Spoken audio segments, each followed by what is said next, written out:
नमस्कार। वर्ष 2005 के संसद के बजट सत्र के इस विशेष प्रसारण में मैं जसलीन वोरा और मेरे साथी कमेंटेटर सुनीत टंडन आपका स्वागत करते हैं। अब से कुछ ही देर बाद डॉक्टर अब्दुल कलाम एक संवेद संसद के दोनों सदनों को संबोधित करेंगे। The President, Dr. APJ Abdul Kalam, arriving to commence the budget session of Parliament, being greeted first by Vice President Harun Singh Shekhawat, by Speaker of the Lok Sabha Somnath Chatterjee, by the Prime Minister Dr. Manmohan Singh, and now a salute is to be presented to the President by the President's bodyguard.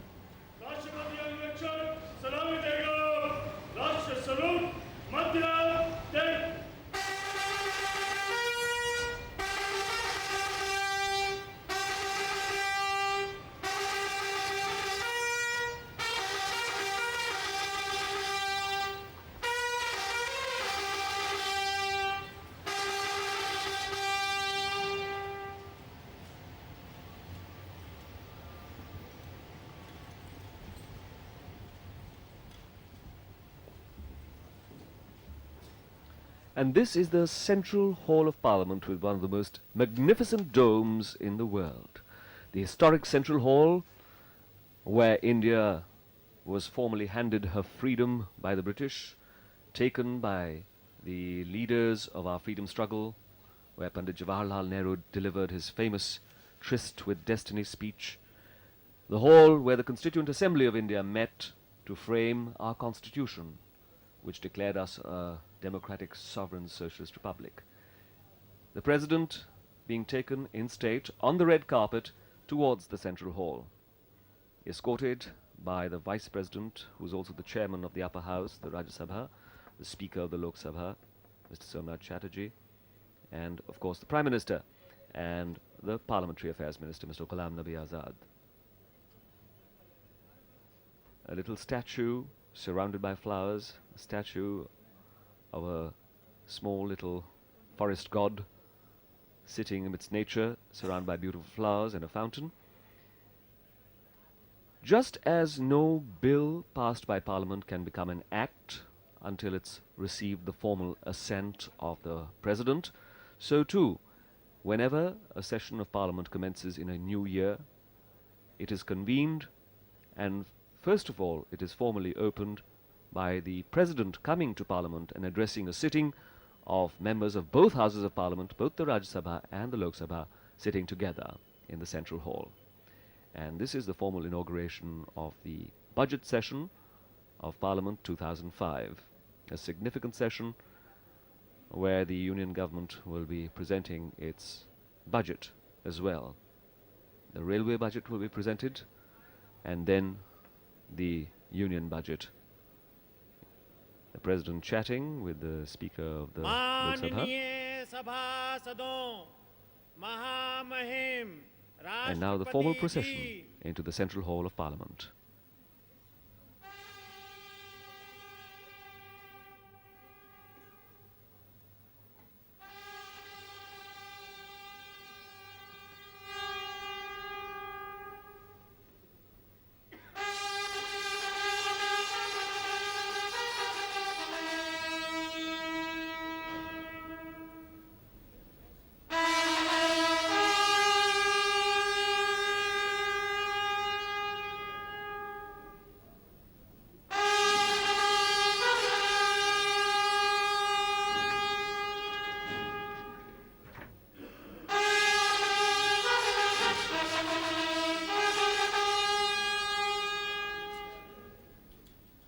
At this formal inaugural session, the President reads a speech prepared by the government, outlining the government's agenda over the coming months.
conclusion of the national anthem.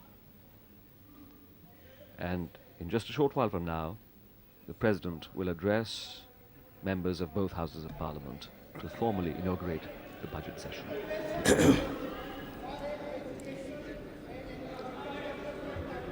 Namaskar. Good morning. Vanakkam, honorable members. Honorable members, I know I am going to be with you for slightly more than 1 hour. I hope you like it. You are going to give me all your precious time. Definitely I am going to convey very important messages on behalf of my government. However, before starting, I would like to convey a small poem which I composed this morning in my mother tongue, titled Naam Engirukkurom, meaning, where are we? Meaning, where are we? Hum kahan hain? Permit me to share with you this poem, which will take just a minute. Naam engirukkurom. எங்கிருக்கிறோம் நாம் என் அருமை நண்பர்களே, இந்திய மக்களின் இதய ஒலி அழைப்பிற்கு வரலாற்று வடிவம் தரும் மகாசபையில் இருக்கிறோம். மக்கள் நம்மை கேட்கிறார்கள். பாராளுமன்றத்து பாரதத்தாய் சிற்பிகளே, எங்களது வாழ்விற்கு வளங்கொடுங்கள், ஒளி கொடுங்கள். உங்களது நல்லுழைப்பே எங்களுக்கு ஒளிவிளக்கு. உயர்ந்திடலாம் நாமெல்லாம் உண்மையிலேயே நீவீர் உழைத்தால். அரசன் எவ்வளியோ குடிகள் அவ்வளியே. வளருங்கள் எண்ணத்தில், உயருங்கள் செயலில் நீர். வாய்மை முறை உங்களுக்கு வழித்துணையாய் ஆகட்டும். நீவீர் எல்லோரும் வாழ்க, இறை கருணையால் என்றென்றும்.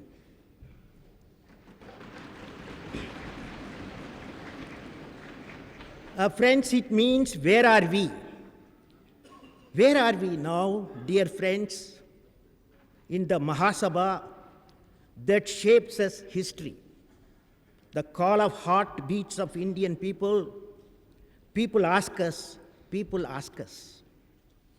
oh parliamentarians, the sculptors of Mother India, lead us unto light, enrich our lives.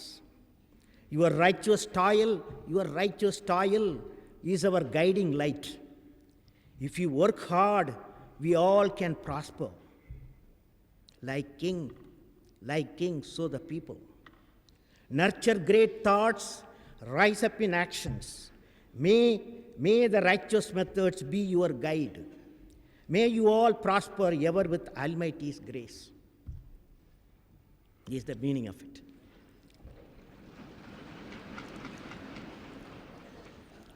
Friends, I am indeed delighted to address the first session of both houses of Parliament in the new year.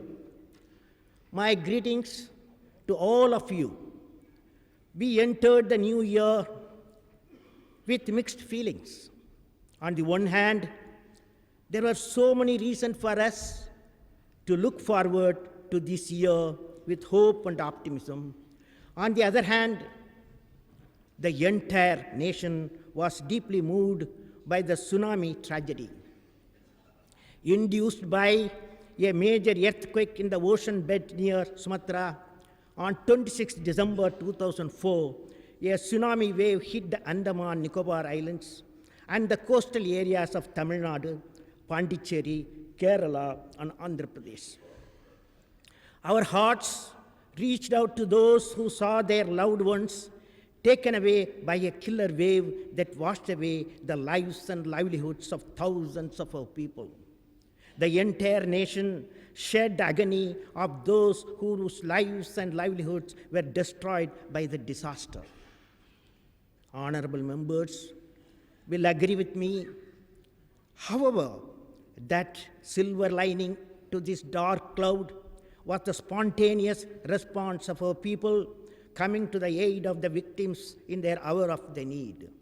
Apart from the fact that the contribution to the Prime Minister's National Relief Fund have been unprecedented, millions of Indians and friends from overseas have contributed in their own way, directly and indirectly, to provide relief and facilities, rehabilitation of the affected people.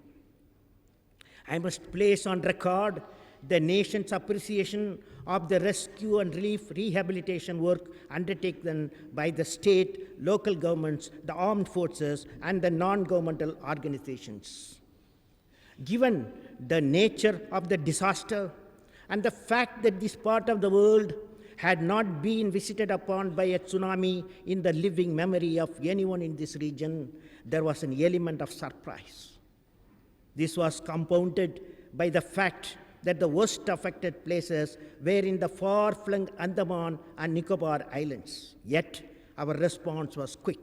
The Indian Navy, Air Force, Coast Guard, and Central Paramilitary Forces played a heroic role in providing immediate relief, not just to our people, but also to the affected people in Sri Lanka, Maldives, and Indonesia. My government very correctly took the view that the external assistance was not required for the immediate rescue and relief work. This work was best done by local authorities and security forces, and the resources required were available with state and central governments. India thanks all those who expressed their concern and generously extended their help. We are open to external assistance and advice in rebuilding and reconstructing the destroyed economies and ecologies of the coastal region. We must convert this tragedy into an opportunity by modernizing the maritime economy and protecting the coastal ecology. It is imperative that the momentum generated by our response in the relief and rehabilitation phase is sustained in the reconstruction phase also. I hope that we will be able to demonstrate our reconstruction effort as a model of effective, humane, and forward-looking public intervention in disaster mitigation. The government will shortly create a National Disaster Management Authority. A central legislation on disaster management will soon be introduced in our parliament. I would recommend that this authority should have a strong science and technology component built into the activities. We have to develop a long-term strategy in science and technology for dealing with natural disasters and threats to the ecology of coastal areas. The need for such an authority becomes even more pressing in view of the extensive loss to life and property caused by the calamities such as the recent avalanches in Jammu and Kashmir resulting from heavy snowfall. The nation shares the grief of the people of the Jammu and Kashmir in their hour of sorrow. The generous response of the people of our country to the tsunami tragedy showed once again that there has been a paradigm shift in our political and social milieu. Those of us who have been concerned about the social trend towards personal aggrandizement and the political trend towards the politics of exclusion would have been heartened by the genuine altruism and the sense of inclusiveness and that characterized the mood of the nation in the aftermath of the tsunami. My government is committed to an inclusive society, a caring polity, and a sharing economy. This is the essence of the National Common Minimum Program adopted by the constituents of the United Progressive Alliance and supported by the left and other like-minded parties. The UPA's vital contribution to the nation has been the return of the polity to mainstream of political values of pluralism, inclusiveness, secularism, and economic growth with equity and social justice. The people of India The people of India have repeatedly reaffirmed their commitment to these core values of our nationhood. My government has been able to induce people to refocus their energies on economic development and social progress. Not surprisingly, a sense of optimism now pervades of the country, and we can look forward to a year of improved economic performance, communal harmony, and political stability. All major economic indicators are looking up, and investors have regained their faith in our potential. I believe we must capture this mood of optimism combined with altruism to strengthen the foundation of our inclusive democracy. Honorable members, in the span of 3/4 of a year that the United Progressive Alliance government has been in office, considerable time and energy has already been devoted to the implementation of the National Common Minimum Program. More importantly, an environment of social and political stability based on a commitment to the welfare of a weaker section, especially the scheduled caste, scheduled tribes, other backward classes, and minorities, has been created. The government has sustained the process of economic growth with due regard for the equity and social justice. It has ensured communal harmony and imparted a new sense of hope to the minorities and the weaker section of our society. My government has infused a new sense of belonging among various disaffected groups, especially in the northeastern states and among the tribal communities across the country. The handing over the historic Gangla Fort to the people of Manipur was not just a glorious moment in the history of Manipuri people. It also symbolized my government's commitment to all segments of our society that they have a right to live a life of dignity and self-respect. It is with this same message that the Prime Minister visited the state of Jammu and Kashmir to empathize with the people living in the Kashmir Valley and migrant Kashmiri Pandits in Jammu. My government has constituted a commission for the welfare of socially, economically backward sections among the religious and linguistic minorities. The Commission will examine the social and economic status of these deprived groups and suggest mechanisms for enhancing their educational, employment, and economic opportunities. We will also prepare a white paper on the status of minority communities in India. Subsequently, the government will recast the 15-point program for the welfare of the minorities with a view to incorporating program-specific intervention. Adivasis in this country have been leading a life of insecurity in many areas since their property rights have remained unsettled. It is necessary to recognize their need for assured property and land rights in areas they have been residing in for several generations. It is an irony that tribals who have been living in forest villages and have been practicing agriculture on this land for several generations have not been given due recognition of their rights. Their problems are engaging the attention of the government, and we will try to settle the issue of land rights of tribals. The outcome will be beneficial both to tribals and to the goal of our forest conservation.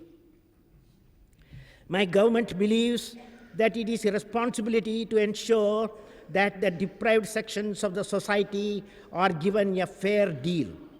We are committed to taking steps for their educational and economic empowerment. We should also take simultaneous action to protect their human rights and also free from age-old prejudices. The government will take legal action to ban the degrading practice of manual scavenging, and states would be given up time up to August 2005 to enforce it.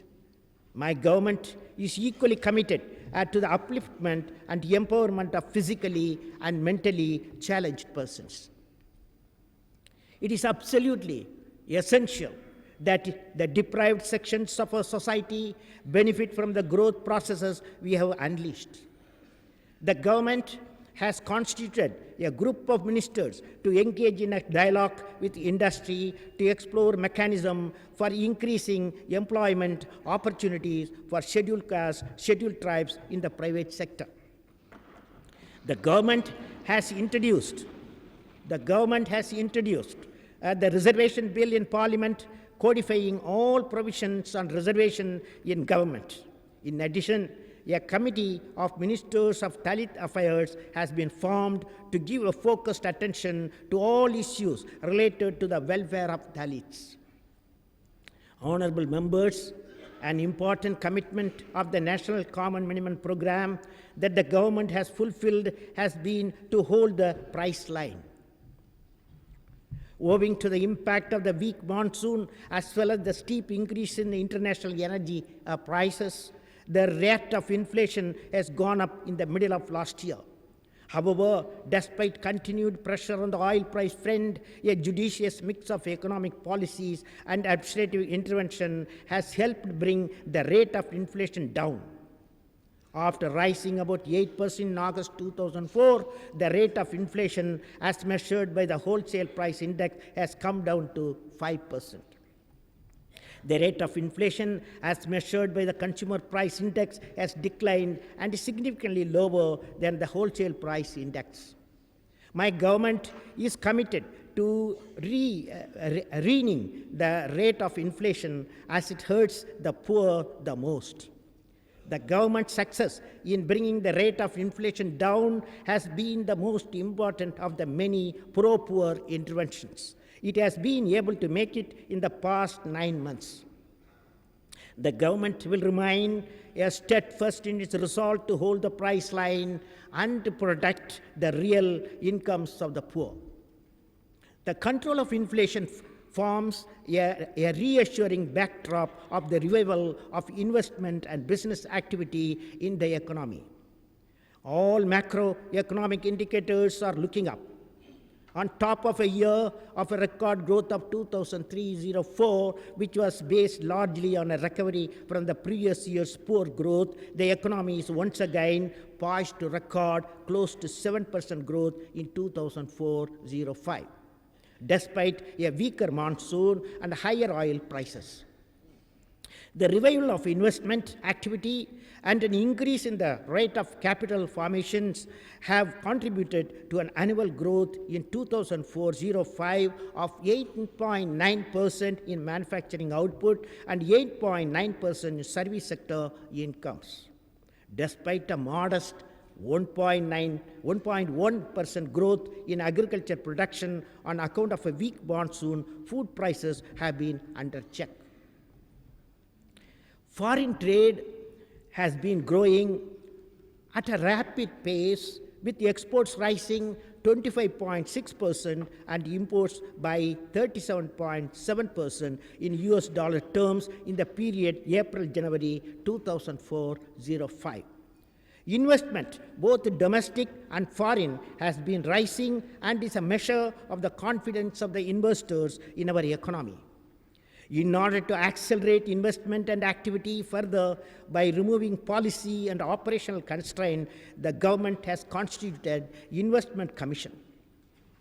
While foreign exchange reserves continue to remain at record levels, the revival of investment activity and the consequent increase in the import demand has stabilized the rate of accumulation.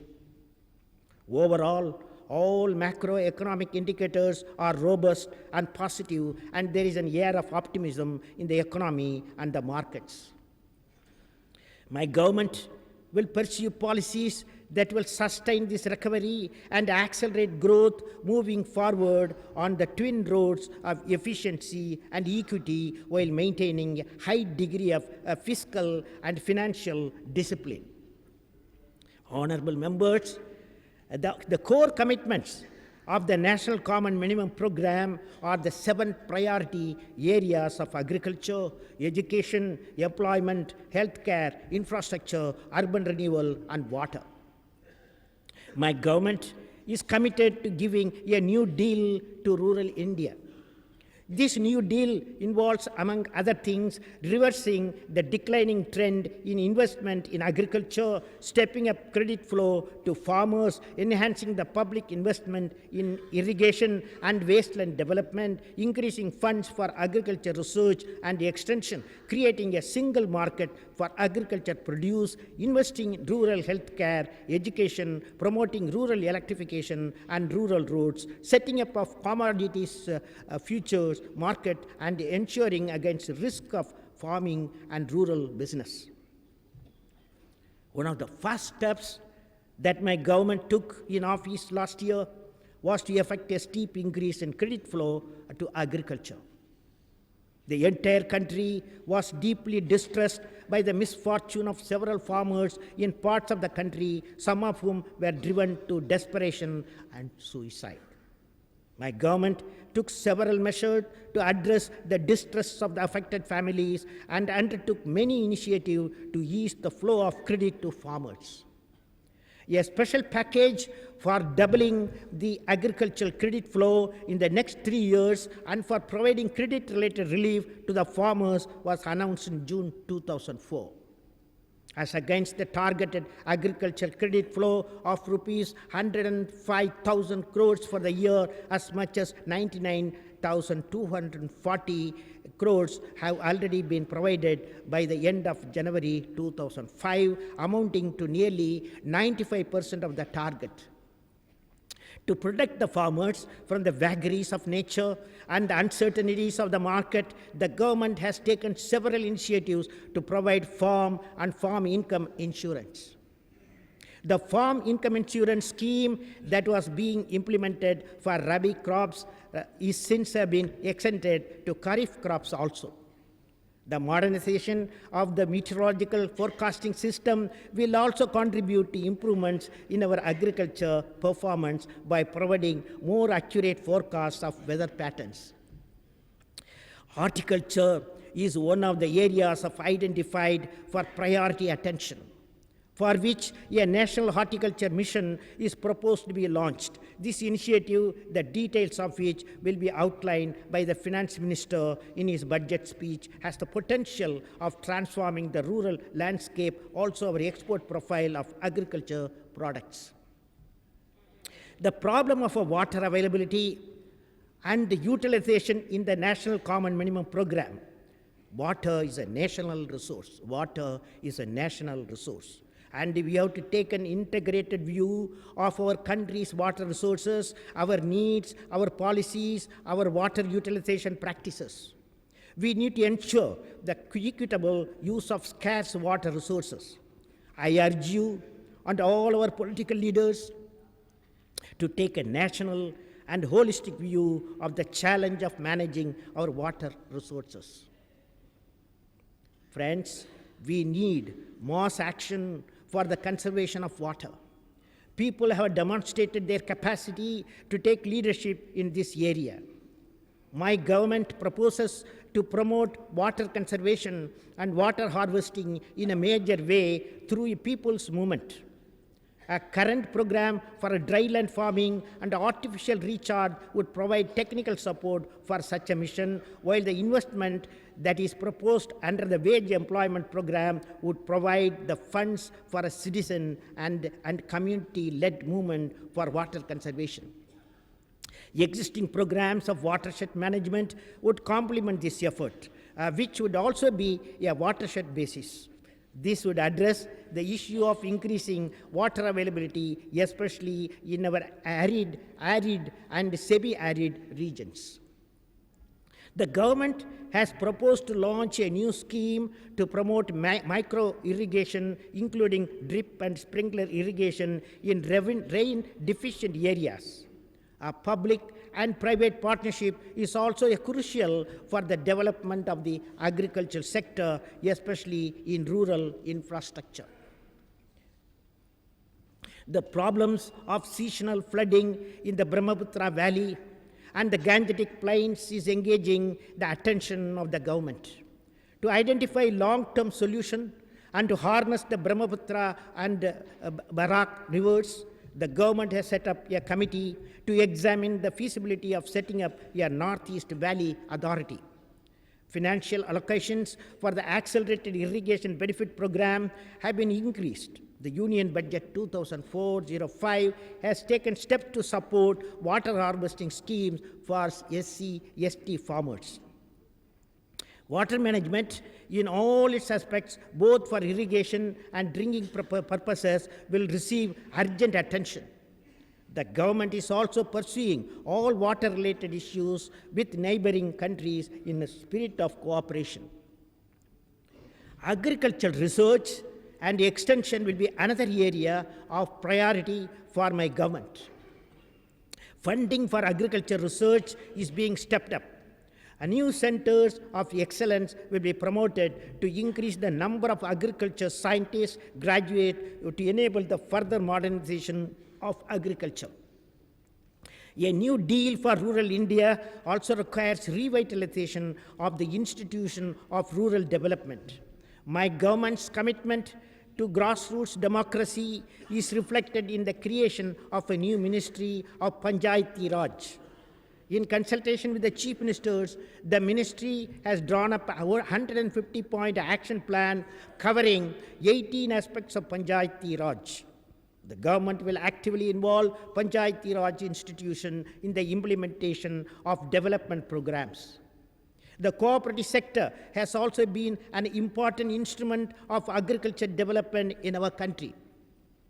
The government is committed to strengthening the cooperatives by infusing a professional management culture and restoring their democratic character. A scheme for the revitalization of the cooperative credit structure has been prepared by NABARD. A National Committee on Rural Infrastructure has been constituted under the chairmanship of the Prime Minister to ensure that urban amenities and infrastructural facilities are made available in rural areas.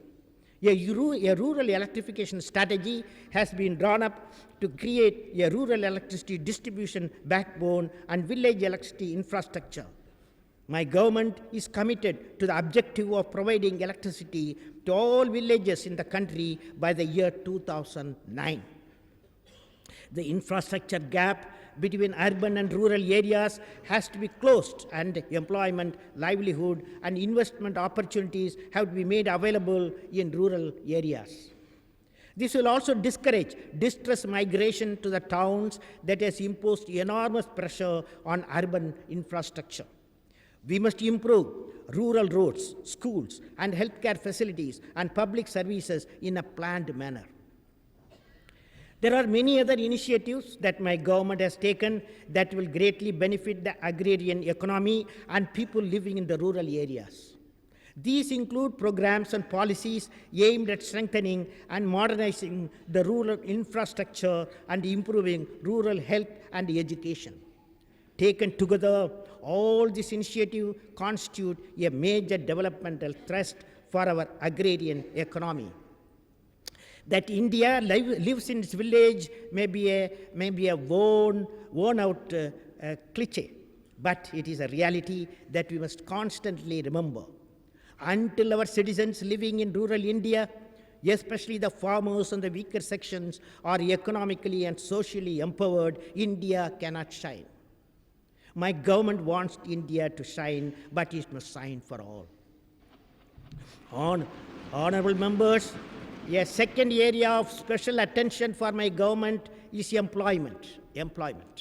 It is a priority for a country in which the share of the youth in our population is rising and will continue to rise for some decades to come. The policies aimed at increasing the investment and stepping up the growth rate of agriculture, manufacturing, infrastructure, and the services sector will undoubtedly generate new employment opportunities. To take care of those who are likely to be left behind by development process and to ensure that there is a safety net, especially in some of the more backward regions of the country, my government has come forward with a National Employment Guarantee Bill. This bill before Parliament will provide legal guarantee for at least 100 days of employment to at least one person every poor household initially in some of the most backward districts of the country. This program is to be gradually expanded to cover all rural areas. In the interim, the government has also launched a national food for work program in 150 backward districts. The program was launched from a backward district of Andhra Pradesh on the birth anniversary of Pandit Jawaharlal Nehru. 50 lakh additional families have been issued Antyodaya cards, taking the total up to 2 crore families. Ours has been a knowledge-based civilization for millennia, yet we remain a country with an unacceptably high rate of illiteracy. Today, our best and brightest are at the forefront of the global knowledge economy, and yet many of our schools and colleges are unable to meet the aspiration of those who seek the light of knowledge. This must change. This must change. India needs a new knowledge revolution, a new wave of investment in education at all levels of the knowledge pyramid, from elementary school in villages to world-class research institutions. My government will give priority to issues of both access and excellence in education. Resources of elementary education have been augmented through education cess, which will form the Prarambhik Shiksha Ghosh. This will enable better funding of the Sarva Shiksha Abhiyan, Kasturba Gandhi Balika Vidyalaya, the midday meal scheme, and nutrition program for adolescent girls. The national mission for Sarva Shiksha Abhiyan has been constituted for the first time. The launch of EduSat, an educational satellite, and of Doordarshan's direct-to-home television facility will enable us to use modern technology in spreading literacy.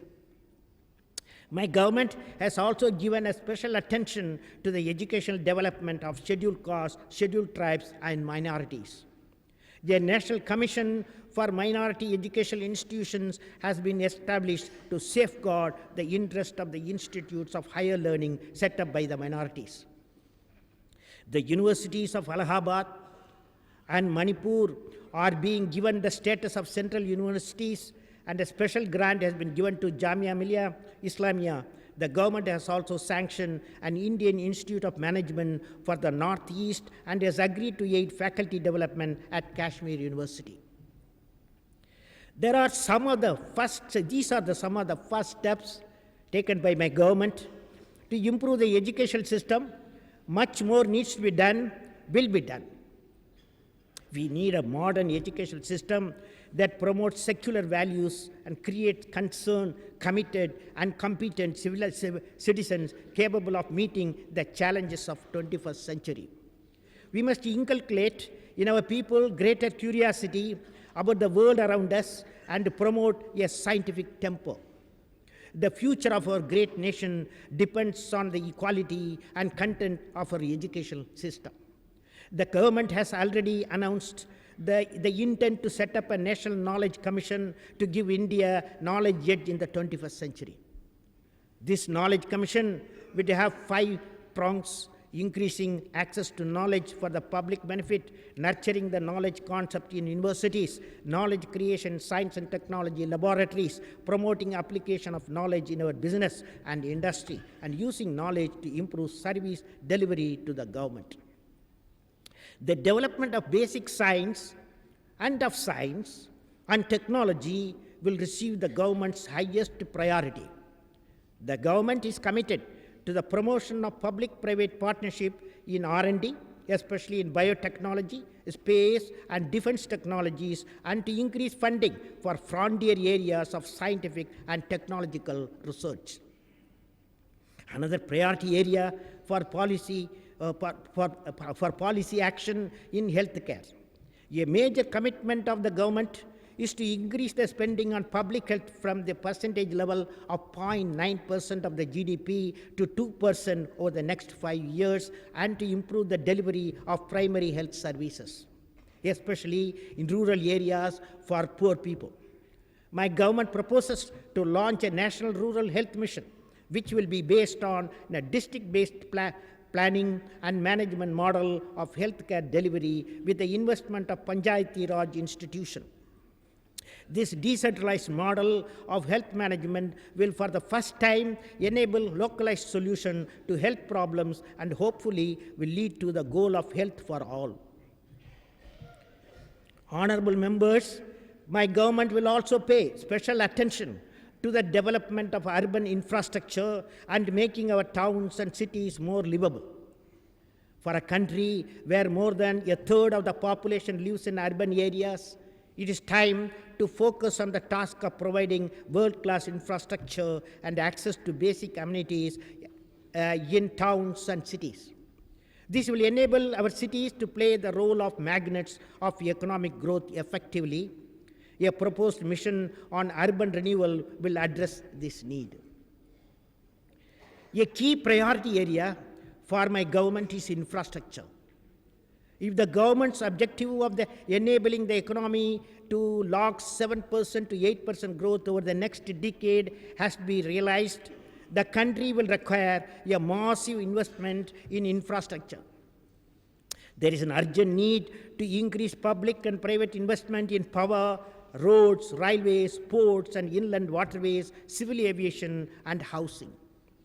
A committee on infrastructure has been constituted under the chairmanship of the Prime Minister.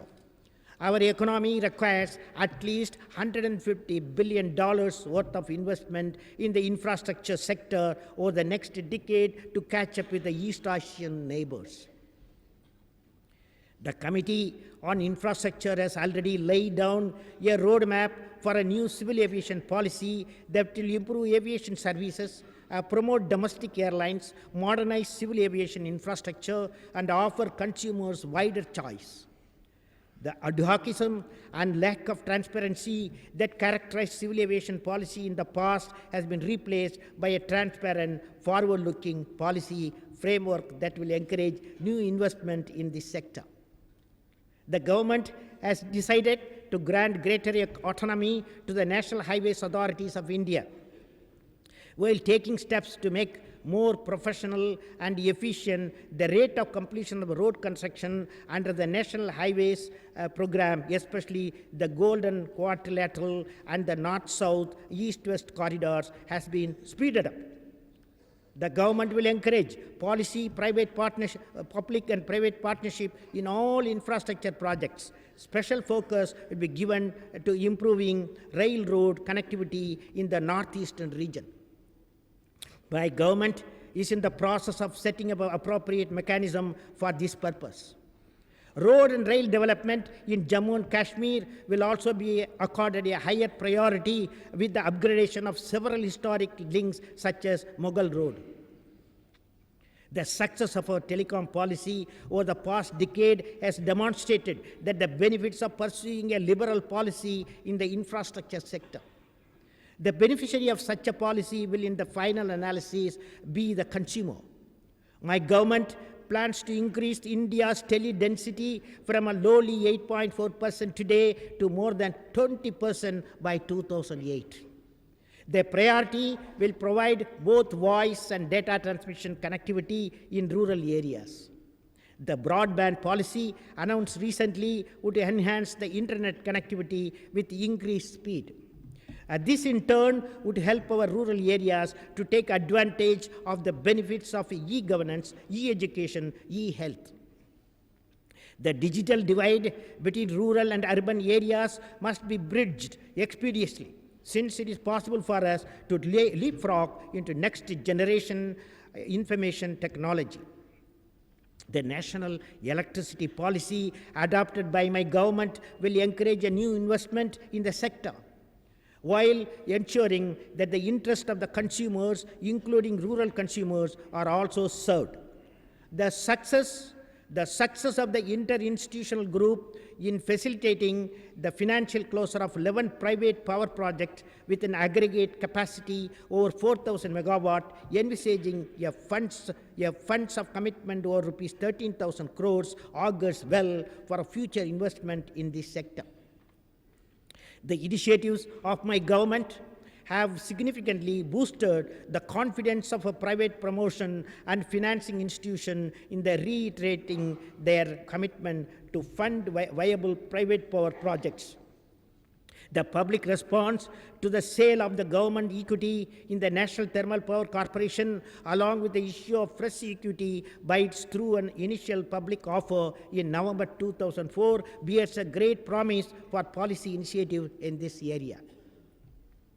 To sustain the anticipated increase in our economic growth rate, we have to ensure access to energy. Energy security is therefore a key national priority.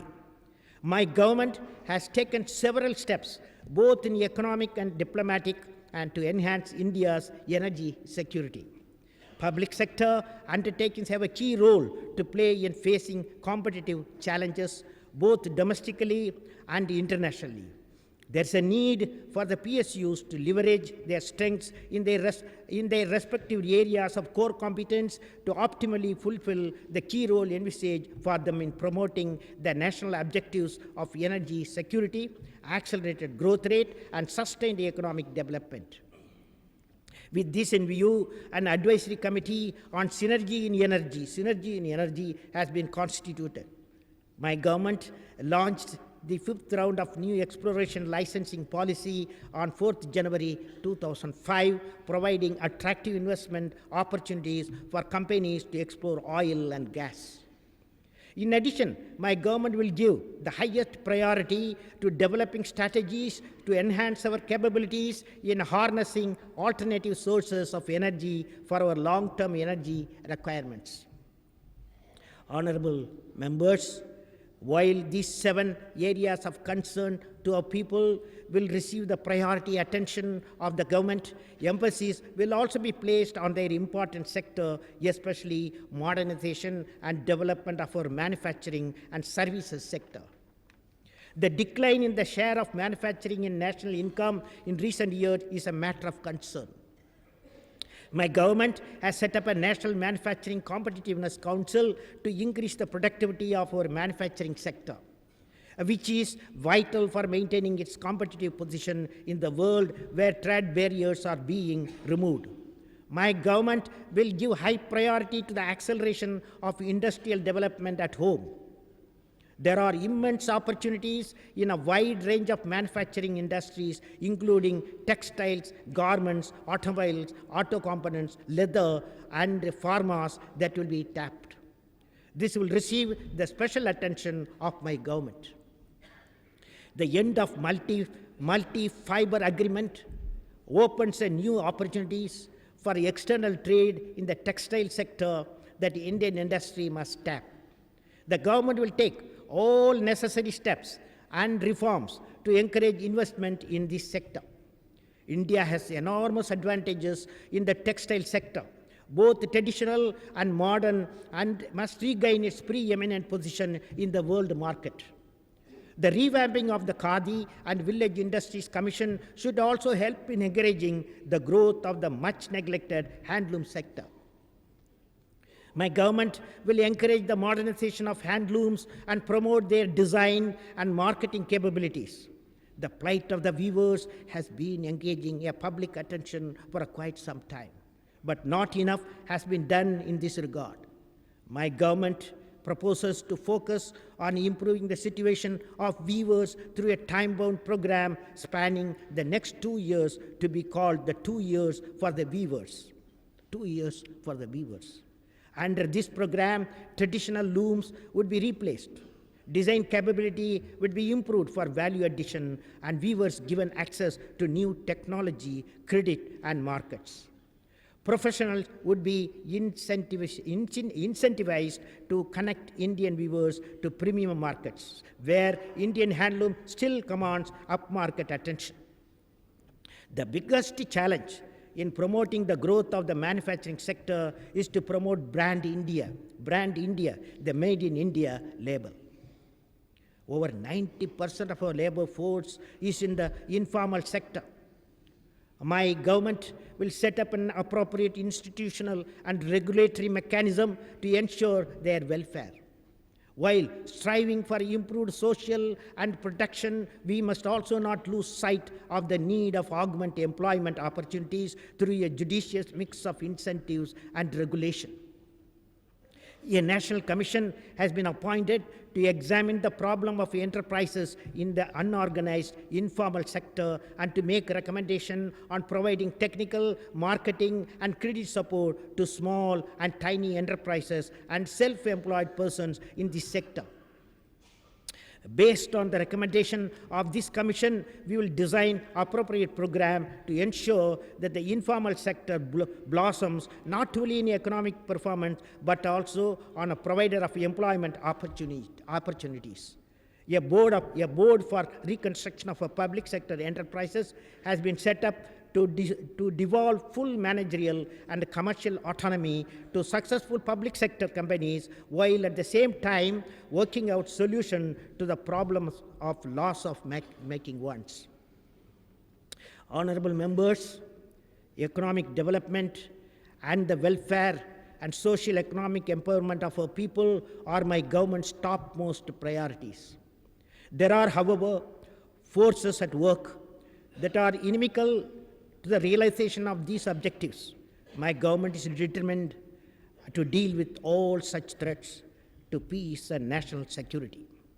My government is fully alive to the internal and external challenges to our national security. It will not hesitate in taking any steps required to deal with the threat of the terrorism or attempts to spread disaffection and disturb the law and order. The overall internal security situation in the country remained under control in 2004. The three main areas of challenge to our national security have been identified as cross-border terrorism in Jammu and Kashmir, insurgency in the northeast region, and Naxalite violence in some states. We need a multifaceted approach to meet this challenge. The machinery for the enforcement of law and order has to be made more effective. At the same time, we must also deal with the underlying causes that give rise to a feeling of alienation among the section of the people, the large majority of whom wish to live in peace and security. Administration at all levels must become more focused on equitable, people-centered development. My government would pay equal attention to the development dimension and human rights concerns. In dealing with these threats, my government was of view that Prevention of Terrorism Act 2002 had been misused, and this act was in fact not required since existing laws could adequately handle the menace of terrorism. The government therefore repealed the POTA and amended the Unlawful Activities Act 1967 to put in place a legal regime to deal with the various facets of terrorism. This does not in any way imply a weakening of our resolve to deal with the elements of inimical to our national security. The government will invest in the welfare of our security forces and the modernization of their equipment.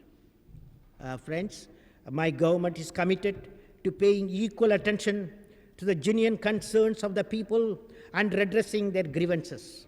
It will take steps to accelerate the tempo of social and economic development so that young people in Jammu and Kashmir have ample opportunity to live a life of dignity, self-respect, and prosperity.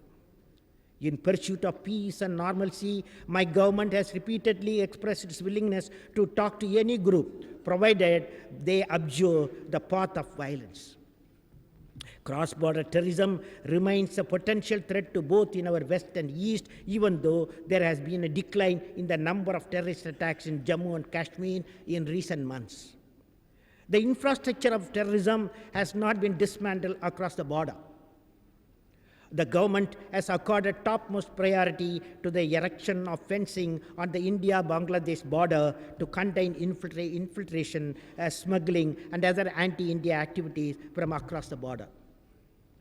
Activities of underground groups and ethnic tensions have continued to vitalize the atmosphere in some parts of the northeastern states. We are committed to restoring normalcy so that people of northeastern region can live normal lives and prosper economically.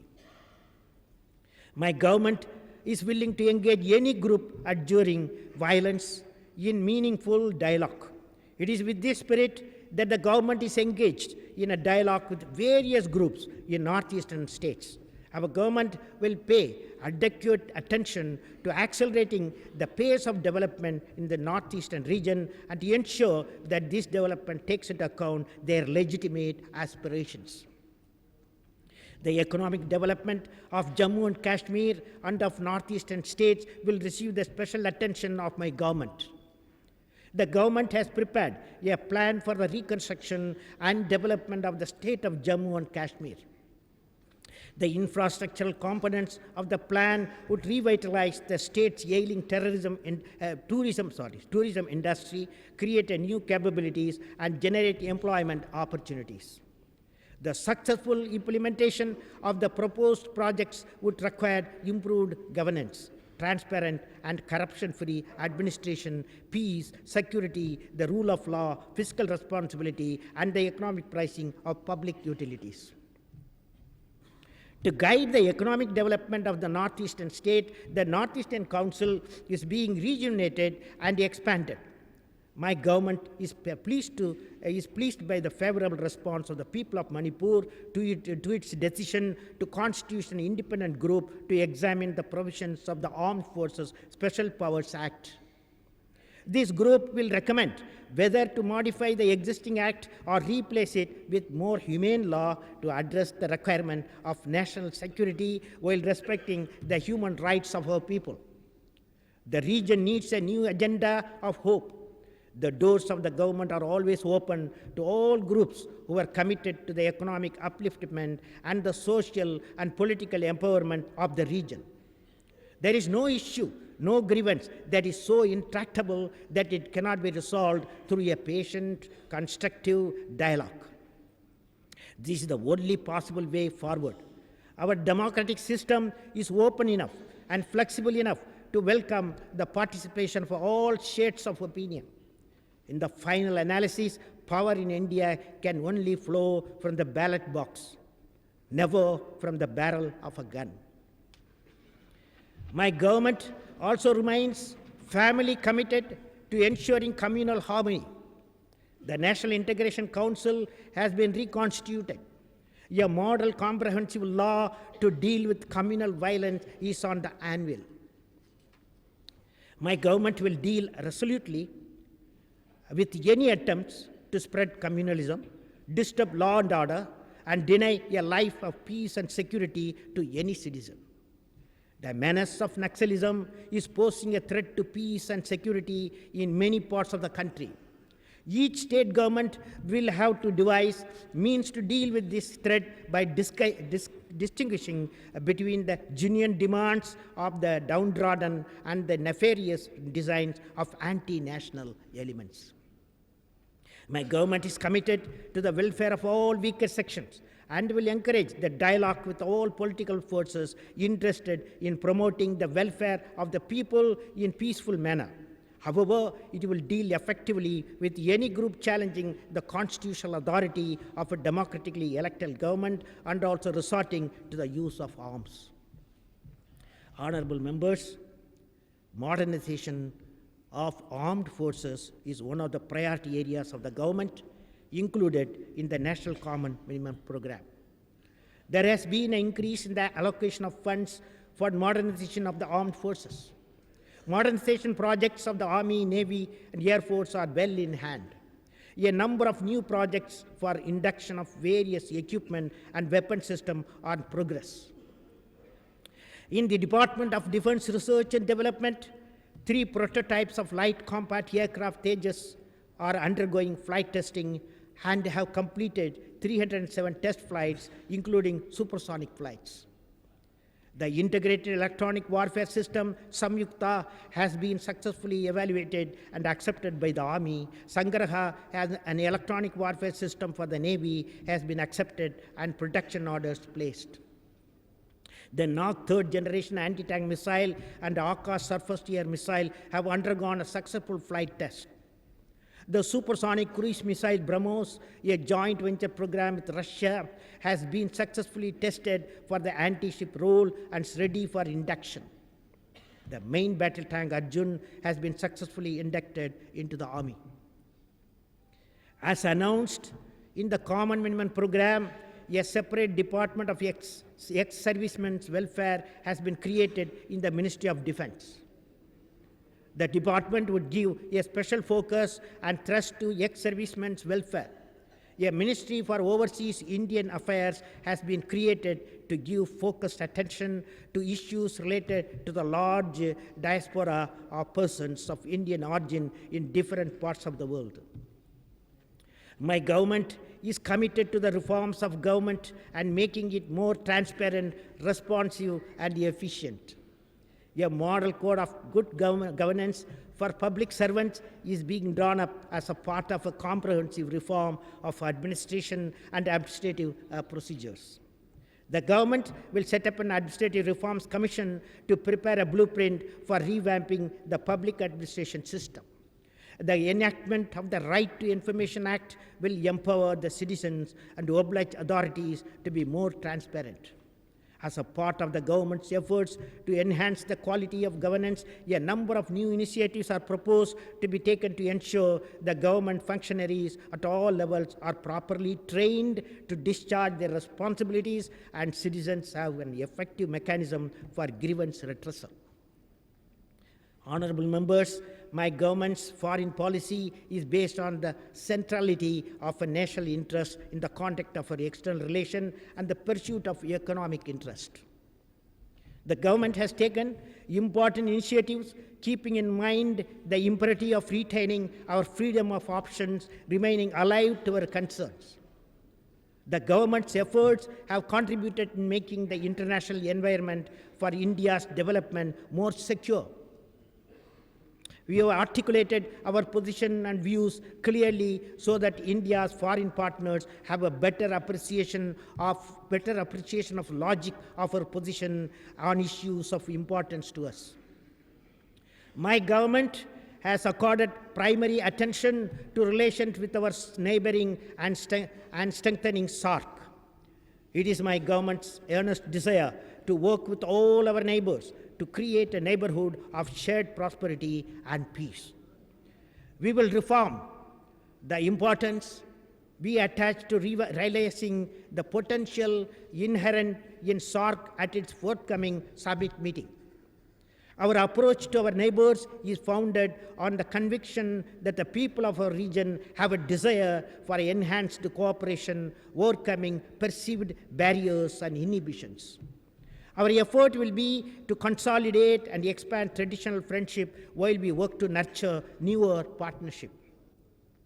We value our especially close relationship with Bhutan and we will strive to build on this. We have had the privilege of a special and warm relationship with Bangladesh. India was among the earliest to rush relief and assistance to both Sri Lanka and Maldives, which suffered the impact of the tsunami.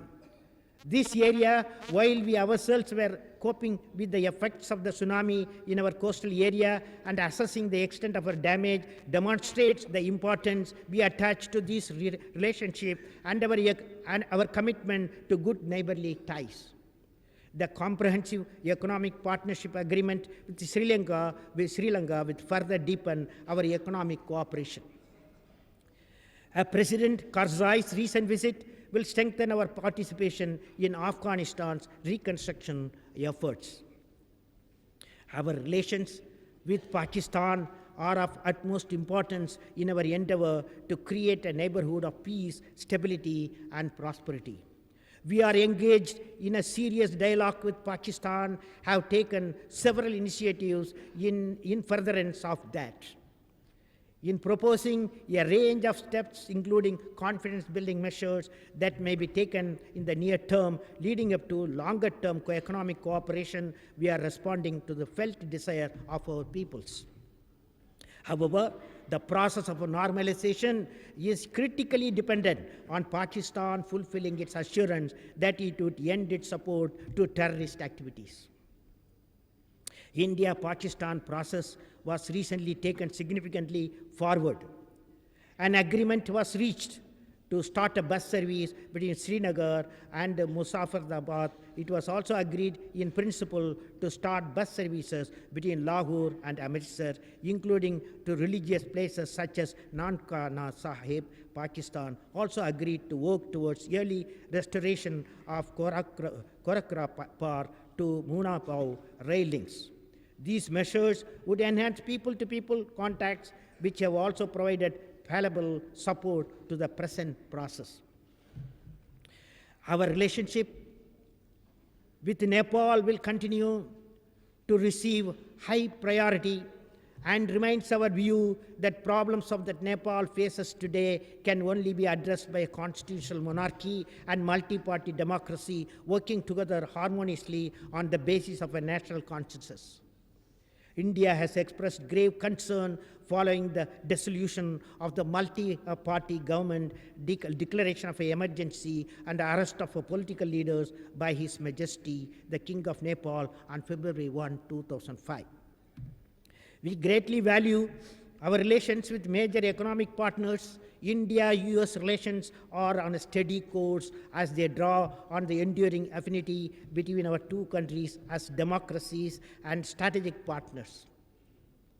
We will continue to build upon a convergence in this relationship, strengthening our bilateral economic interface and the vibrant people-to-people contacts.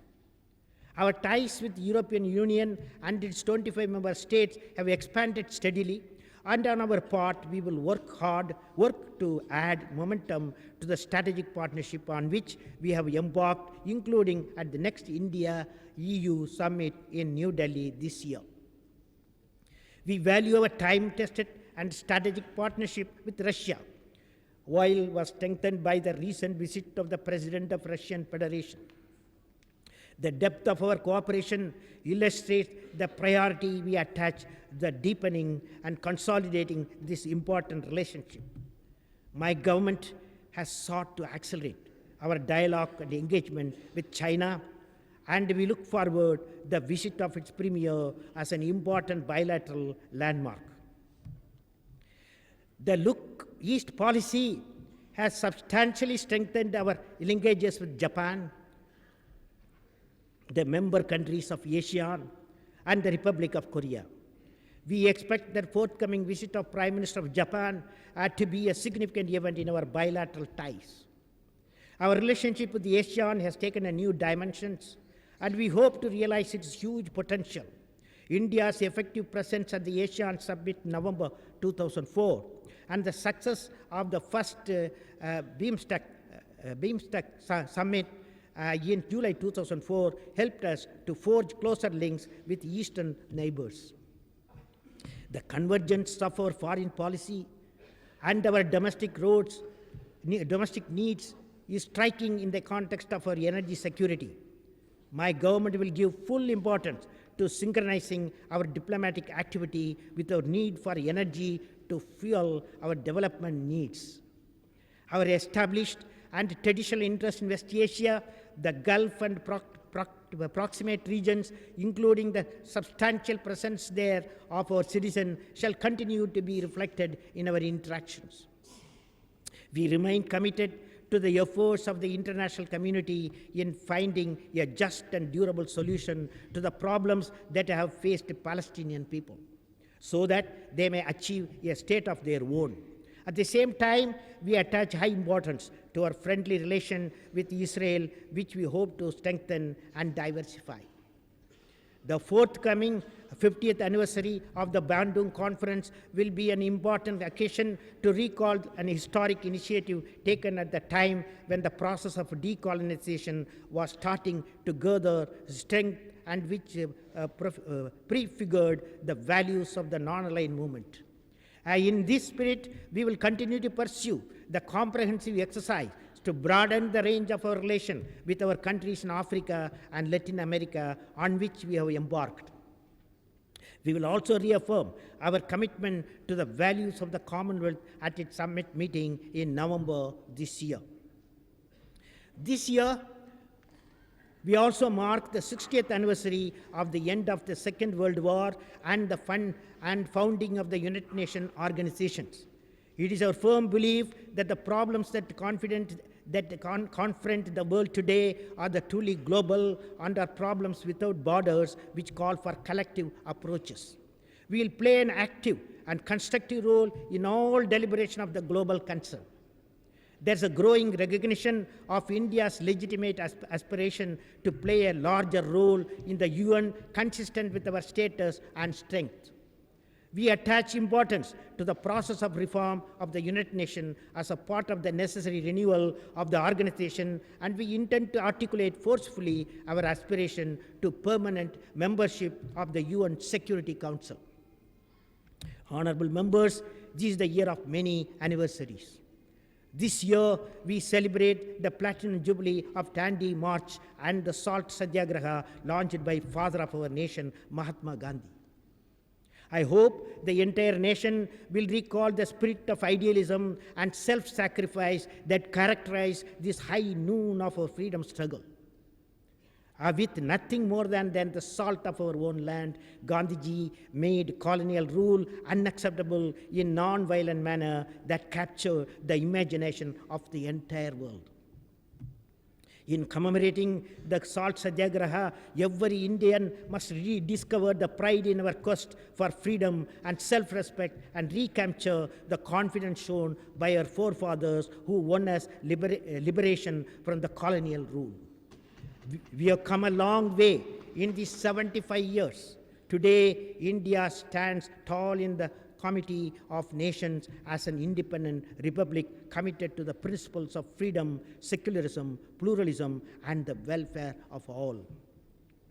This year also, the centenary of the great national upheaval against the designs of British Raj on the issue of partition of Bengal in 1905.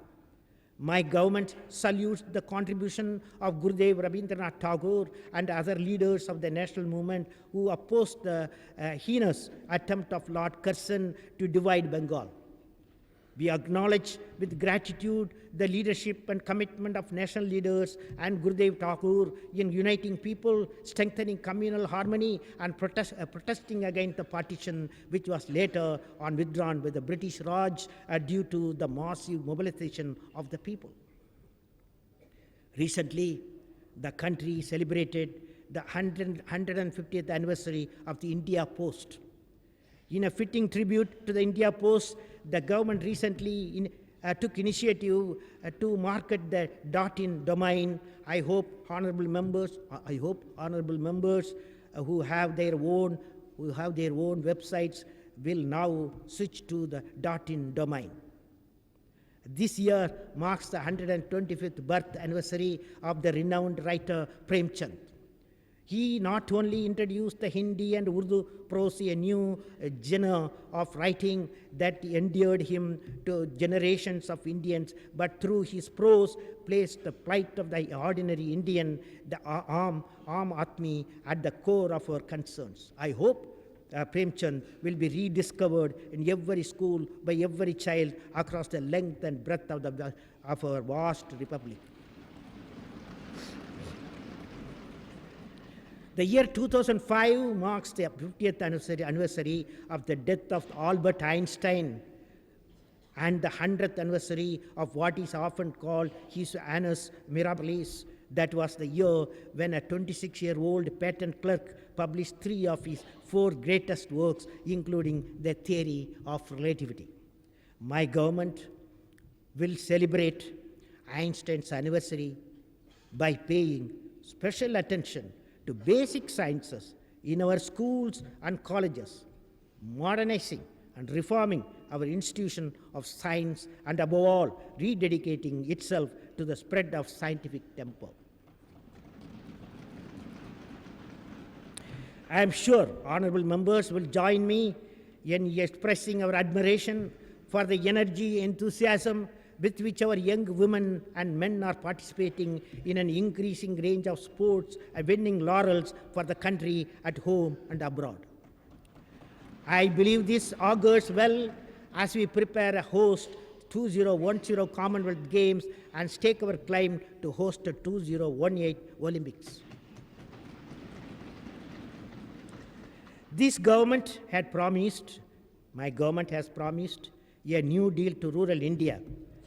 In my address to the nation on the eve of the Republic Day, I had outlined a vision for rural development. The vision envisages total eradication of poverty, excellent and affordable opportunities for education, and skill development for all citizens, healthcare for all, and sanitation coverage and generation of higher income levels for all Indians. In addition, Indian agriculture, manufacturing, and services sector will not only cater to domestic needs but also acquire leadership position in the global economy. My government will promote rural development by providing urban amenities in rural areas, Pura, physical connectivity, electronic connectivity, and knowledge connectivity will achieve economic connectivity. Rural India should be seen as a growth engine, and public investment is required in the area of rural infrastructure to unleash the growth potential. My government proposes to undertake a major plan for rebuilding rural India called Bharat Nirman. This will be a time-bound business plan for building rural infrastructure in the areas of irrigation, roads, housing, water supply, electrification, telecommunication, connectivity. The government will indicate specific targets to be achieved under each of these goals. It is the government's firm resolve to make rural India realize its inherent potential. Bharat Nirman would be the platform on which my government will construct its new deal for rural India. New deal for rural India. The details of this program will be outlined by the Union Finance Minister in the budget speech. Honorable members, you have a heavy burden of legislative work pending before you. This session will discuss the union budget and other legislative business. There are several important bills at various stages of deliberations awaiting your consideration. The people of India anxiously await your views and your decision on this crucial economic and social legislation. I urge you, honorable members, to repay the trust, confidence that the people have reposed in you by dedicating yourself to the orderly consideration of these bills. Every minute of Parliament's time is precious. Every citizen and taxpayer values it greatly. Sincerely, I hope you will make the most effective use of the time at your disposal and meet the citizens' expectation and fulfill their aspiration. I wish you all success your deliberation.